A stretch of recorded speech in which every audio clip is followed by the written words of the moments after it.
Hello aspirants, welcome to new mentors daily contemporary issues. So ఈరోజు టాపిక్స్లో మొదటిది straight of Hormuz. మీ అందరికీ తెలుసు Iran Israel మధ్య యుద్ధం జరుగుతుంది. అలాగే ఇరాన్కి సంబంధించి పర్షియన్ గల్ఫ్ ఏరియా మనకు ఒకటి ఉంటుంది. ఈ పర్షియన్ గల్ఫ్ ఏరియా నుంచి స్ట్రైట్ ఆఫ్ హార్మూజ్ అని ఒక ప్రాంతం ఉంటుంది. హార్మూజ్ అంటే జలసంధి, అంటే రెండు ల్యాండ్ల మధ్యలో ఒక చిన్న వాటర్ ఛానల్ ఉంటుంది. దాన్ని స్ట్రైట్ అని అంటారు, జలసంధి. సో ఈ స్ట్రైట్ ఆఫ్ హార్మూజ్ అనేటటువంటి దాన్ని ఎక్కువగా ఇక్కడ ఇరానే కంట్రోల్ చేస్తూ ఉంటుంది. సో ఎక్కువగా మనకి భారతదేశానికి ఇట్లా వెళ్తే ఇక్కడ ఉంటుంది కదా భారతదేశం. సో అలాగే ఇంకా మిగతా దేశాలకి, సౌత్ ఈస్ట్ ఏరియాస్కి ఎక్కువగా oil supply or any other cargo ఇవన్నీ కూడా ఈ ప్రాంతం నుంచి ఎక్కువగా వెళ్తూ ఉంటాయి. సో కాబట్టి ఈ స్ట్రైట్ ఆఫ్ హార్మూజ్ మనకి ఎక్కడుంది ఇవన్నీ ఎగ్జామ్లో అడిగేటటువంటి అవకాశం ఉంటుంది. ఈ చివరిలో ఇటుపక్క ఉన్న దేశమేమో ఒమన్, అటుపక్క ఉన్న దేశమేమో మనకి ఇరాన్. సో దీని మీద మనకి ప్రశ్నలు అడగచ్చు. సో ఇది ఒకసారి జాగ్రఫికల్ ఇంపార్టెన్స్ చూద్దాం. భౌగోళికంగా పర్షియన్ గల్ఫ్ని గల్ఫ్ ఆఫ్ ఒమన్తో కలుపుతుంది ఈ స్ట్రైట్ ఆఫ్ హార్మూజ్. దీని విడ్త్ 33 కిలోమీటర్స్. అంటే మీరు ఇటుపక్క నుంచి చూస్తే మీకు ఇటుపక్క ల్యాండ్ కనిపిస్తుంది. ఇది అరేబియన్ సీ. ఇటుపక్క వెళ్తే ఇండియా ఉంటుంది కదా. సో ఇలా వెళ్తే మీకు పర్షియన్ గల్ఫ్, ఇరాక్ ఈ ప్రాంతాలన్నీ ఉంటాయి. సో మీరు పర్షియన్ గల్ఫ్ ఎక్కువగా ఇక్కడ మీకు ఏంటి, ఆయిల్. ఈ అన్ని దేశాలు అమ్మేది అదే కదా. Saudi Arabia, UAE, Iran, Iraq ఈ అన్ని దేశాలు అమ్మేది ఆయిలే. సో ఇక్కడ ఈ స్ట్రైట్ ఆఫ్ హార్మూజ్ అనేటటువంటిది ఈ width it is just 33 kilometres, 33 కిలోమీటర్లు మాత్రమే. సో అలాగే ఇక్కడ బోర్డరింగ్ కంట్రీస్ ఎవరంటే నార్త్ను ఇరాన్, సౌత్లో ఒమన్ ఉంటుంది. స్ట్రాటజిక్ వాల్యూ దాదాపుగా ఒక రోజుకి 20 మిలియన్ బ్యారల్స్ ఆయిల్, అంటే 2 కోట్ల బ్యారల్స్ ఆయిల్ ఒక రోజులో ఈ ప్రాంతం నుంచే మీకు ట్రాన్స్పోర్ట్ అవుతాయి. సో ఇది మొత్తంగా చూస్తే 25% of the global seaborne oil trade. అంటే మొత్తం ఆయిల్ ట్రేడ్లో 25%. 83% of the global LNG, liquefied natural gas ఏదైతే ఉందో ఇది కూడా 83%, ముఖ్యంగా ఎక్కువగా భారతదేశం లాంటి దేశాల్లో వాడతాం. ఇదంతా కూడా ఈ పర్టికులర్ ప్రాంతం నుంచే వెళ్తూ ఉంటుంది. సో అలాగనే కనుక మీరు చూస్తే ఎకనామిక్ ఇంపాక్ట్ ఆఫ్ డిస్రప్షన్, ఇప్పుడు ఇరాన్ ఇజ్రాయెల్ యుద్ధం వల్ల కొంత ఇబ్బందులు వచ్చినాయి కదా. ఈ స్ట్రైట్ ఆఫ్ హార్మూజ్ని ఇరాన్ క్లోజ్ చేస్తుందని కూడా కొన్ని ఇంటర్నేషనల్ న్యూస్ పేపర్స్ రాశాయి. సో దీనికి సంబంధించి ఆయిల్ ప్రైసెస్, అంటే ఈ స్ట్రైట్ ఆఫ్ హార్మూజ్ ప్రాంతంలో ట్రాన్స్పోర్టేషన్కి ఇబ్బంది కలిగితే ఆయిల్ ప్రైసెస్ పెరిగేటటువంటి అవకాశం ఉంది. షిప్పింగ్ కాస్ట్లు, ఎందుకంటే ఈ ప్రాంతం నుంచి ఇంకా రాకుండా షిప్లు ఇలా రీరూట్ చేసుకుని వస్తాయి ఆఫ్రికా నుంచి చుట్టూ తిరిగి. సో ఆ ప్రాంతం నుంచి రావడం వల్ల కూడా మనకు కొన్ని ఇబ్బందులు ఉంటాయి. రీరూటింగ్ ఎక్కువ టైం పడుతుంది, 14 రోజులు ఎక్స్ట్రా పడుతుంది, ఎక్కువ పెట్రోల్ ఖర్చు అవుతుంది, డీజిల్. అలాగే market instability, global energy supply chains అంటే ఎల్ఎన్జీ కానీ, అలాగే ఈ యొక్క క్రూడ్ ఆయిల్ కానీ, వీటి తాలూకా ధరలు ఇంకా మిగతా వస్తువుల తాలూకా ధరల మీద కూడా ప్రభావం పడేటటువంటి అవకాశం ఉంటుంది. సో ఇవన్నీ కూడా డిస్రప్షన్స్.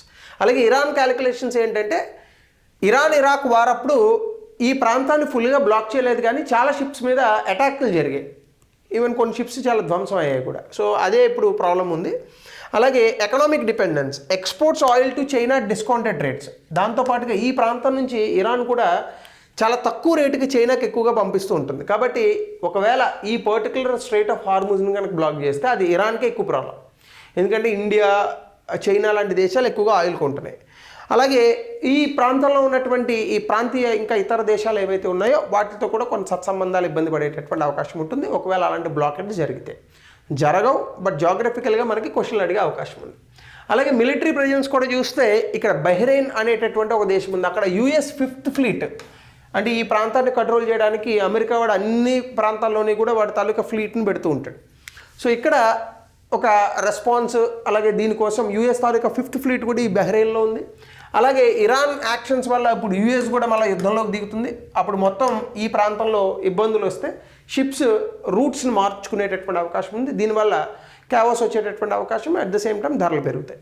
అట్లాగే ఇండియాకి ఏంటంటే 84% of Indian oil, crude oil అంతా కూడా ఈ స్ట్రైట్ ఆఫ్ హార్మూజ్ నుంచే వెళ్తుంది. 1. 2 ఎనర్జీ సెక్యూరిటీ. ఇప్పుడు కనుక స్ట్రైట్ ఆఫ్ హార్మూజ్ని బ్లాక్ చేస్తే భారతదేశానికి అసలు క్రూడ్ ఆయిలే రాదు. సో ఇది చాలా ప్రమాదకరమైనటువంటి అంశం. So but of course crude oil రాకపోయినా ఒక 6 నెలల పాటు సస్టైన్ అవ్వడానికి మన దగ్గర క్రూడ్ ఆయిల్ సరిపోతుంది. ఈ 6 నెలల్లో యుద్ధాన్ని ఆపుతారు. బట్ స్టిల్ దీనివల్ల ప్రైసెస్ పెరిగేటటువంటి అవకాశం ఉంది. అలాగనే economic impact, higher oil prices వస్తే దేశంలో అన్ని వస్తువుల తాలూకా ధరలు పెరుగుతాయి. ఎందుకంటే మిల్క్ ప్యాకెట్ ఉందనుకోండి, మీకు ఎప్పుడు చెప్తుంటాను నేను, అది పెట్రోల్ వ్యాన్లోనే వస్తుంది, డీజిల్ వ్యాన్లో. సో కాబట్టి డీజిల్ ధరలు పెరిగితే దీని ధరలు పెంచుతారు. సో ఇవన్నీ కూడా పొటెన్షియల్ ఇంపాక్ట్స్. ఇక రెండవ topic foreign direct investment trends in India. దీనికి సంబంధించి ఒక రిపోర్ట్ వచ్చింది, వరల్డ్ ఇన్వెస్ట్మెంట్ రిపోర్ట్ అని చెప్పేసి. సో ఇందులో గతంలో భారతదేశం 2023లో 7వ స్థానంలో ఉంటే తర్వాత 15వ స్థానానికి వచ్చింది, ఇప్పుడు 14వ స్థానంలో ఉందంటున్నారు.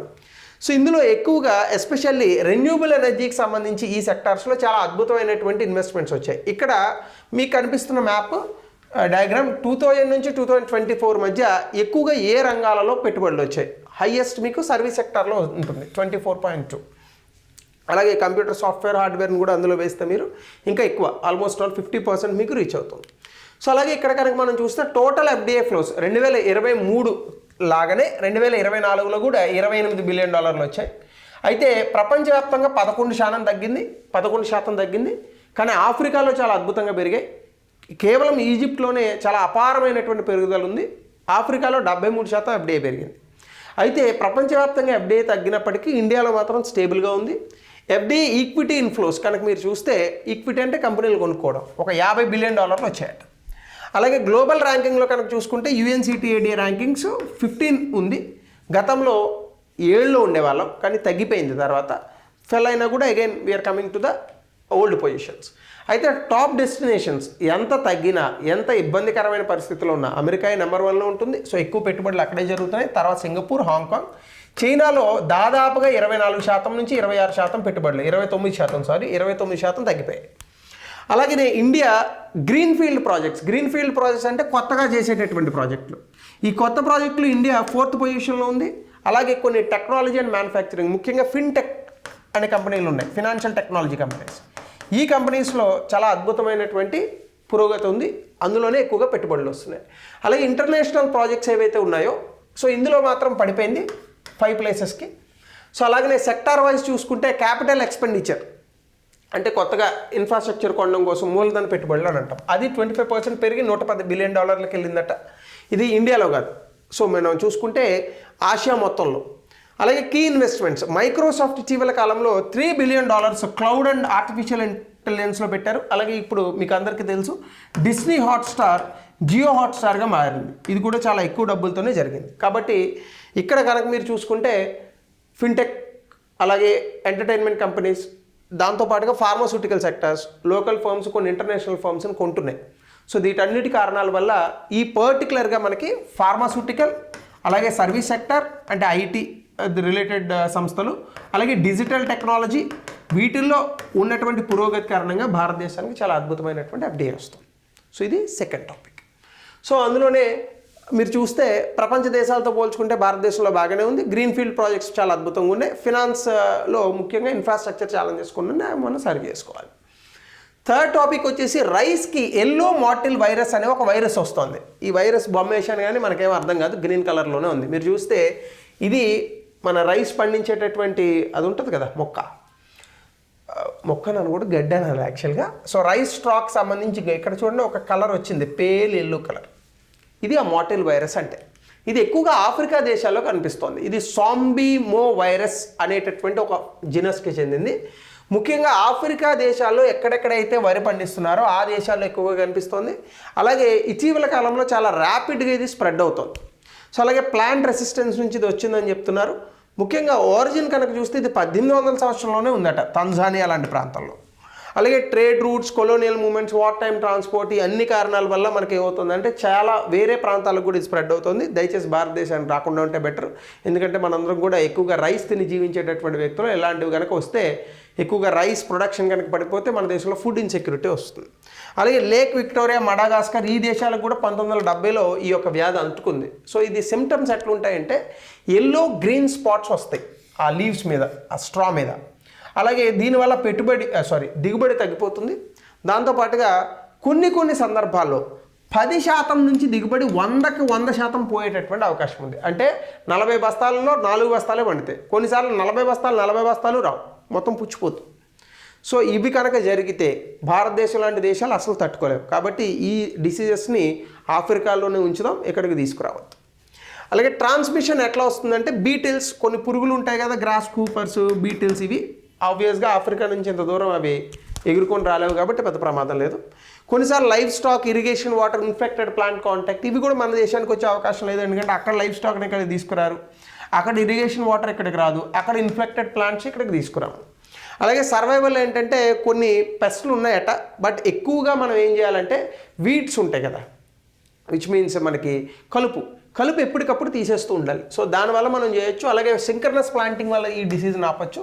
ప్లవింగ్ కూడా చాలా డీప్గా చేయాలి, అంటే దున్నేటప్పుడు భూమిని చాలా డీప్గా దున్నితే ఆ ఇన్ఫెక్టెడ్ రెసిడ్యూస్ ఉంటే పోయి కొత్తగా వేసేటటువంటి మళ్ళీ వరి పంటలో అవి రాకుండా ఉంటాయి. అలాగే అర్జెంట్ యాక్షన్స్ ఇందులో కొన్ని దీని తాలూకా జెనెటిక్ సర్వేలెన్స్, జీనోమ్ సర్వేలెన్స్ అని అంటారు కదా, అవి చూడాలి. ఈ వైరస్ ఎక్కడ మ్యూటేట్ అవుతుంది, ఎక్కడ పెరుగుతుందో చూస్తే దానికి తగ్గ మందులు అనేటటువంటివి మనం తయారు చేయొచ్చు. అలాగే బయోసెక్యూరిటీ మెజర్స్లో సీడ్ క్వారంటైన్ ప్రోటోకాల్స్, అంటే ముఖ్యంగా ఏ విత్తనాలు వేస్తే ఇది వస్తుంది అనేటటువంటి దాన్ని చూసి ఆ విత్తనాలు వాడడాన్ని అరికట్టాలి. అట్లాగే అక్కడ ఉన్నటువంటి ప్రాంతాల్లో, ముఖ్యంగా ఫర్ ఎగ్జాంపుల్ తంజానియా దేశంలో వచ్చింది, తంజానియా గవర్నమెంట్ హెల్ప్ చేయాలి మిగతా ప్రాంతాలకు అంటుకోకుండా. సో ఇలాంటి మనం తీసుకుంటే ఖచ్చితంగా బెటర్ రెగ్యులేషన్ చేసి ఈ డిసీజ్ వేరే ప్రాంతాలకి అంటుకోకుండా ఉంటుంది. ఎందుకంటే అసలు నార్మల్గానే ఆఫ్రికాలో ఫుడ్ దొరకదు, ఇంక ఇట్లాంటి డిసీజులు వచ్చి రైస్ బండలేదు అనుకోండి మొత్తానికి పోతుంది. సో కాబట్టి దట్ ఈస్ అనదర్ ప్రాబ్లం. ఇక లాస్ట్లో యూపీఎస్సీ ప్రతిభా సేతు అనే ఒక యాప్ను లాంచ్ చేసింది. సో తెలుసు మీకు యూపీఎస్సీ అనేటటువంటిది it's a very tough journey. నాకు తెలిసి రాష్ట్ర ప్రభుత్వాలు కూడా ఈ ప్రతిభా సేతు యాప్ని ఇన్స్పిరేషన్గా తీసుకోవాలి. ఇదేంటంటే కొంతమంది ఇంటర్వ్యూ దాకా వెళ్ళి ఆ యూపీఎస్సీ ఎగ్జామినేషన్ని కోల్పోతారు.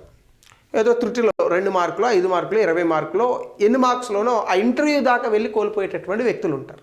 అలాంటి వాళ్ళు ఖచ్చితంగా నాలెడ్జ్ పీపుల్ అయి ఉంటారు కదా. సో వీళ్ళని ప్రైవేట్ సెక్టార్కి కనెక్ట్ చేసే యాప్. ఇగో ఐఏఎస్ అయితే అవ్వలేదు కానీ ఐఏఎస్ అయ్యేంత నాలెడ్జ్ ఉంది వీళ్ళని మీ ప్రైవేట్ సెక్టార్లోకి తీసుకోండి అని ఒక యాప్ని తీసుకొచ్చారు. అదే ప్రతిభా సేతు యాప్.